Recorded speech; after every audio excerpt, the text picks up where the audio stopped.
आसन शयन सुबसन बिताना, वन वाटिका विहग मृगनाना, सुरभि फूल फल अमीय समाना, विमल जलाशय विविध विधाना।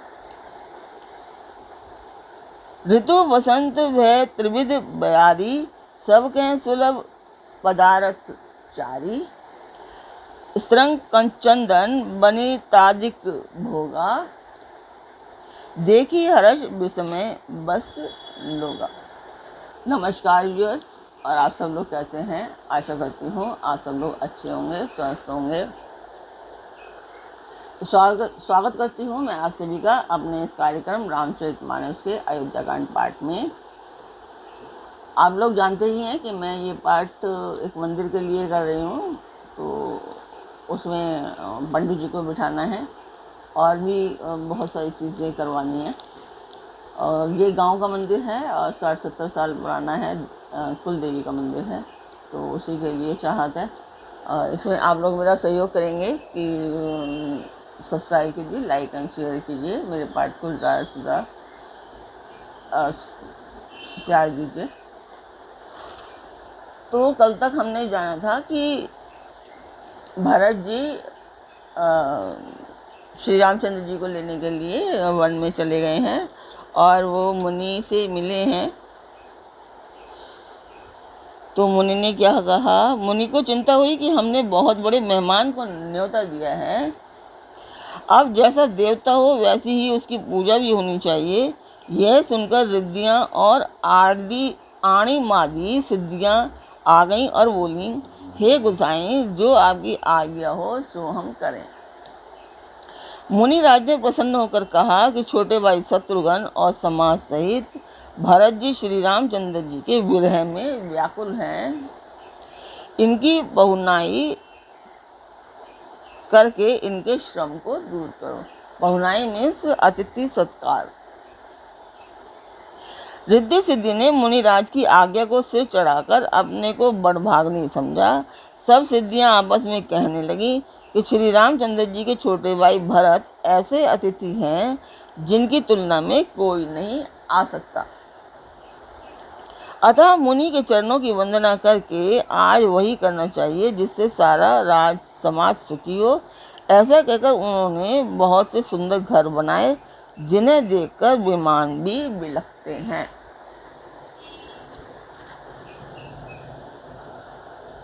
तो अब आज के पाठ पर आते हैं। भोग विभूति भूरी भूरी भूरी भरी राखे, देखत जिन्हई अमर अभिलाषे, दासी दास साजू सब लीने, जोगवत रहहि मन ही मनु दीने। उन घरों में बहुत से भोग, इंद्रियों के विषय और ऐश्वर्य का सामान भरकर रख दिया, जिन्हें देखकर देवता भी ललचा गए। दासी दास सब प्रकार की सामग्री लिए हुए मन लगाकर उनके मनों को देखते रहते हैं, अर्थात उनके मन की रुचि के अनुसार करते रहते हैं। सब समाज सज सिद्धि पल माही, जे सुख सुरपुर सपने हो नाही। प्रथम ही बास दिए सबके ही, सुंदर सुखद जथा रुचि जेहि।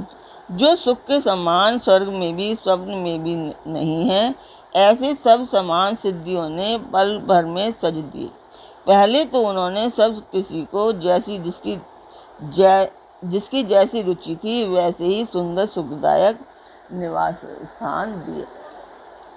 बहुरी स परिजन भरत कहूँ ऋषि अस आयुषु दीना, विधि विस्मय दायकु विभव मुनिवर तपबल कीन्हा। और भी कुटुंब सहित भरत जी को दिए, क्योंकि ऋषि भरद्वाज जी ने ऐसी ही आज्ञा दे रखी थी। भरत जी चाहते थे कि उनके सब संगियों को आराम मिले, इसलिए उनके मन की बात जानकर मुनि ने पहले उन लोगों को स्थान देकर पीछे सब परिवार भरत जी को स्थान देने के लिए आज्ञा दी थी, और फिर कुटुंब सहित भरत जी को दिए, क्योंकि ऋषि भरद्वाज जी ने ऐसी ही आज्ञा दे रखी थी। भरत जी चाहते थे कि उनके सब संगियों को आराम मिले, इसलिए उनके मन की बात जानकर मुनि ने पहले उन लोगों को स्थान देकर पीछे सपरिवार भरत जी को स्थान देने के लिए आज्ञा दी थी।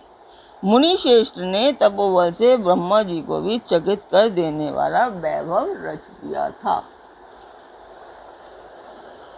मुनि प्रभाव जब भरत विलोका, सब लघु लगे लोकपति लोका, सुख समाज नहीं जाई बखानी, देखत बिरती बिसारही ज्ञानी। जब भरत जी ने मुनि के प्रभाव को देखा तो उसके सामने उन्हें इंद्र, वरुण, यम, कुबेर आदि सभी लोकपालों के लोग तुच्छ जान पड़े। सुख की सामग्री का वर्णन नहीं हो सकता, जिसे देखकर ज्ञानी लोग भी वैराग्य भूल जाते हैं। आसन शयन सुबसन बिताना, बन बाटिका बिहग मृग नाना, सुर भी भूल बल अमीय समाना, बिमल जलाशय विविध विधाना। आसन से सुंदर वस्त्र चंदोवे, वन बगीचे भांति भांति के पक्षी और पशु, सुगंधित फूल और अमृत के समान स्वादिष्ट फल, अनेकों प्रकार के तालाब, कुएं, बावली आदि निर्मल जलाशय। असन पान सुचि अमीय अमी से, देख लोग सकुचात जमी से, सुर सुर वीर सुर तरु सबही के, लखी अभिलाष सुरेश सच्ची के। तथा अमृत के समान अमृतसरी के पवित्र खान पान के पदार्थ थे, जिन्हें देखकर सब लोग संयमी पुरुषों, विरक्त मुनियों के भांति सकुचा रहे हैं। सभी के डेरों में मनोवांछित वस्तु देने वाले कामधेनु और कल्प वृक्ष हैं, जिन्हें देखकर इंद्र और इंद्राणी को भी अभिलाषा होती है, उनका भी मन ललचा जाता है। ऋतु वसंत वै त्रिविध बयारी, सब के सुलभ पदारथ चारी, स्रक चंदन बनितादिक भोगा, देखि हर्ष विस्मय बस लोगा। बसंत ऋतु है, शीतल मंद सुगंध, 3 प्रकार की हवाएं चल रही हैं। सभी को धर्म, अर्थ, काम और मोक्ष चारों पदार्थ सुलभ हैं। माला, चंदन, स्त्री आदि भोगों का देखकर सब लोग हर्ष और विषाद के वश हो रहे हैं। हर्ष तो भोग सामग्रियों को और मुनि के तप प्रभाव को देखकर होता है, और विषाद इस बात से होता है कि श्री राम के वियोग में नियमवत से रहने वाले हम लोग भोग विलास में क्यों आ फंसे, कहीं इनमें आसक्त होकर हमारा मन नियम व्रतों को न त्याग दे। संपत्ति चकई भरतु चक मुनि आयस खेलवार, तेहि निसी आश्रम पिंजरा राखे भार भिनुसार। संपत्ति भोग विलास की सामग्री चकवी है और भरत जी चकवा हैं, और मुनि की आज्ञा खेल है, जिसने उस रात को आश्रम रूपी पिंजरों में दोनों को बंद कर रखा, और ऐसे ही सवेरा हो गया। जैसे किसी बहेलिए के द्वारा एक पिंजरे में रखे जाने पर भी चकवे का रात को संकोच नहीं होता, वैसे ही भरद्वाज जी की आज्ञा से रात भर भोग सामग्रियों के साथ रहने पर भी भरत जी ने मन से भी उनका स्पर्श तक नहीं किया। तो मास्टरमाइंड का ये 18वां विश्राम समाप्त होता है। इसके आगे फिर अभी पढ़ते हैं 19वां विश्राम। तो तब तक मैं आपको मंदिर के वो वीडियो डालती हूँ, जिस मंदिर का मैं वर्णन आप लोगों से करती रहती हूँ। अक्सर शुरू में किया था। तो आप लोग मुझे बताते नहीं हैं कि आपको मंदिर कैसा लगा। और वो मंदिर 60-70 साल पुराना मंदिर है, बहुत साल पुराना है। और एक वो कुल देवी का मंदिर है, और उसी के लिए प्रयत्नरत हूँ मैं कि भाई हाँ कुछ हो जाए। तो आप लोग इसमें मेरे बिना आप लोगों के सहयोग के तो कुछ नहीं हो सकता, ये पक्की बात है। तो आप लोग मेरे चैनल को सब्सक्राइब कीजिए, लाइक एंड शेयर कीजिए और अपने परिवार मित्रगणों को भी कहिए कि भाई ये एक शुभ कार्य है और इसके लिए आप लोग सहयोग कीजिए और इस चैनल को ज़्यादा से ज़्यादा प्यार दीजिए। आप लोग इस चैनल को एक लग करके एक तो सुनने वाली बात, देखने वाली बात नहीं है, आप सुन सकते हैं। इसको चला करके थोड़ी देर छोड़ देंगे 10-15 मिनट, तो इसमें आप उसको सुन सकते हैं, आप उसके साथ कोई काम भी कर सकते हैं। तो यही है, आप लोग मेरे चैनल को ज़्यादा से ज़्यादा प्यार दीजिए।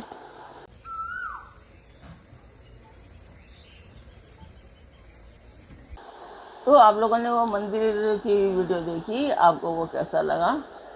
और कमेंट बॉक्स में मुझे बताएं और ज़्यादा से ज़्यादा प्यार दें मेरे चैनल को। तो अब इसके आगे पार्ट मास पुराण का ये 19वां विश्राम हम शुरू करते हैं। मतलब यहाँ से शुरू हो रहा है। कीन निमंजु तीरथ राजा नाय मुनि सिरु सहित समाजा ऋषि आयसु अशीष सिर राखी कई दंडवत बिन बहुभाषी। प्रातःकाल भरत जी ने तीर्थ राज में स्नान किया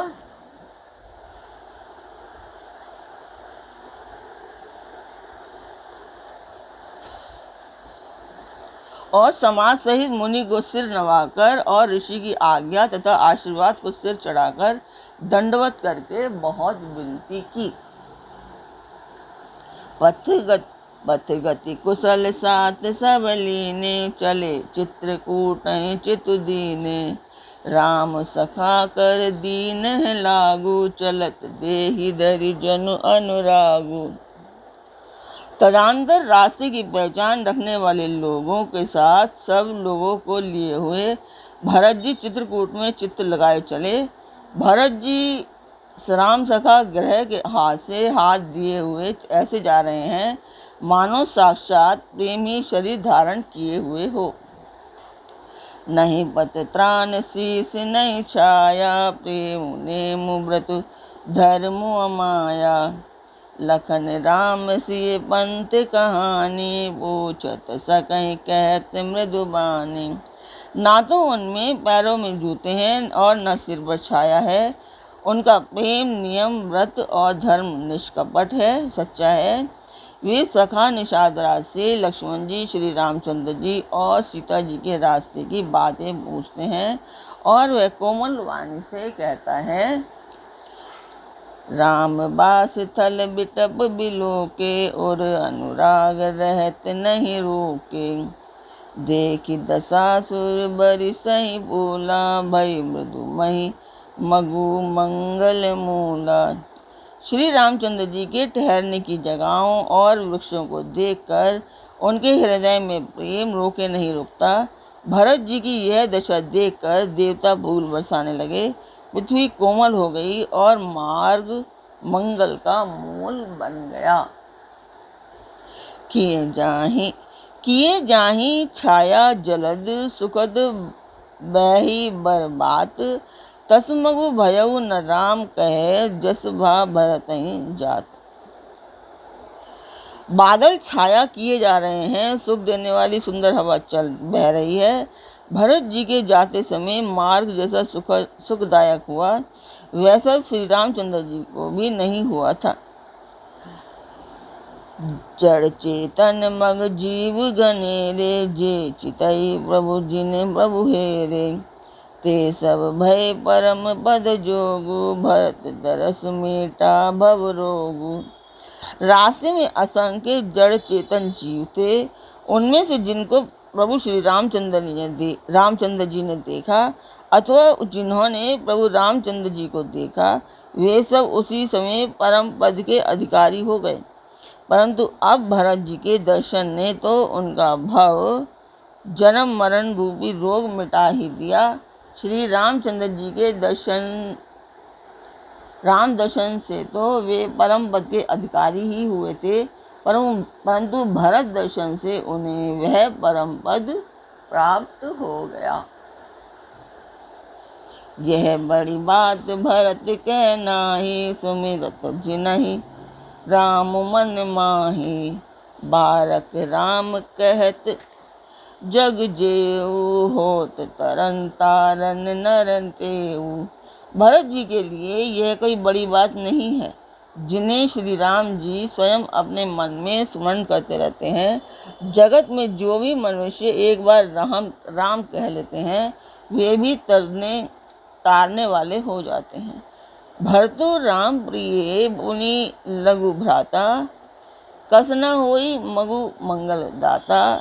सिद्ध साधु मुनिवर अस कहि, भरत ही निरखी हर्षु ही लहि। फिर भरत जी तो श्री रामचंद्र जी के प्यारे तथा उनके छोटे भाई ठहरे, तब भला उनके लिए मार्ग मंगल दायक कैसे न हो। सिद्धू साधु और श्रेष्ठ मुनि ऐसा कह रहे हैं और भरत जी को देखकर हृदय में हर्ष लाभ करते हैं। देखी प्रभाव सुरेश सोचू, जगु भल भले ही पहुँच कहूँ पहुँचू। गुरसन कयऊ करे प्रभु सोई, राम ही भरत ही भेंट न होई।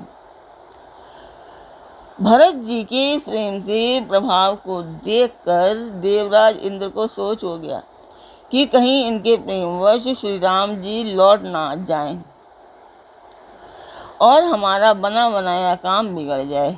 संसार भले के लिए भला और बुरे के लिए बुरा है। मनुष्य जैसा आप होता है, जगत में उसे वैसा ही दिखता है। उसने गुरु बृहस्पति जी से कहा, हे प्रभु, वही उपाय कीजिए जिससे श्री रामचंद्र जी और भरत जी की भेंट ही ना हो। राम संकोच्यु प्रेम बस भरत सप्रेम पयोधी। बनी बात बेगरन चहती, करिए जतनु छलु सोधी। श्री रामचंद्र जी संकोची और प्रेम के वश हैं और भरत जी प्रेम के समुद्र हैं। बनी बनाई बात बिगड़ना चाहती है, इसलिए कुछ छल ढूंढकर इसका उपाय कीजिए। बचन सुनत सुर गुरु मुस्काने, सहस नयन बिनु लोचन जाने। मायापति सेवक सन माया, करई त उल्टी परई सुर राया। इंद्र के वचन सुनते ही देवगुरु बृहस्पति जी मुस्कुराए। उन्होंने 1000 नेत्रों वाले इंद्र को ज्ञान रूपी नेत्रों से रहित मूर्ख समझा और कहा, हे देवराज, माया के स्वामी श्री रामचंद्र जी के सेवक के साथ कोई माया करता है तो वह उलटकर अपने ही ऊपर आ पड़ती है। तो आज का पाठ हम यहीं पर पूर्ण करते हैं। कल फिर मिलेंगे एक नए पाठ में, एक नई उमंग, एक नई तरंग के साथ। तब तक के लिए नमस्कार। आप लोग मेरा चैनल अवश्य सब्सक्राइब कीजिए।